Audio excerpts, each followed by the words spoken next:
Praise the lord. మనం ఒక తప్పు చేసినప్పుడు ఆ తప్పును బట్టి వచ్చిన పశ్చాత్తాపము నిజమైనదై ఉండాలి. కానీ తిరిగి మళ్ళీ అదే తప్పు చేయడానికి ప్రయత్నించకూడదు. బైబిల్ గ్రంథంలో తను చేసిన తప్పని తెలుసుకొని పశ్చాత్తాపపడి తిరిగి మళ్ళీ తప్పు చేయాలని ప్రయత్నించిన వ్యక్తిని గురించి నేను ఈరోజు చెప్పాలనుకుంటున్నాను. అతను ఎవరో కాదు, అదోనియా. అదోనియా దావీదు కుమారుడు. సొలొమోను కూడా దావీదు కుమారుడే. అయినప్పటికీ దేవుని చిత్త ప్రకారము దావీదు సొలొమోనుని రాజుగా నియమిస్తూ వచ్చాడు. కానీ అది నచ్చని వ్యక్తి అదోనియా.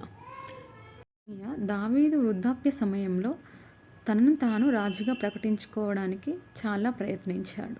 తన కోసం గుర్రములని, రథములని, అనుచరులని సమస్తాన్ని సమకూర్చుకున్నాడు. కానీ దేవుని చిత్తం వేరు గనుక సొలొమోను రాజుగా నియమింపబడుతూ వచ్చాడు. అది నచ్చని వ్యక్తి అదోనియా. తాను చేసింది తప్పని తెలుసుకొని వచ్చి సొలొమోనుని క్షమాపణ కోరుతాడు.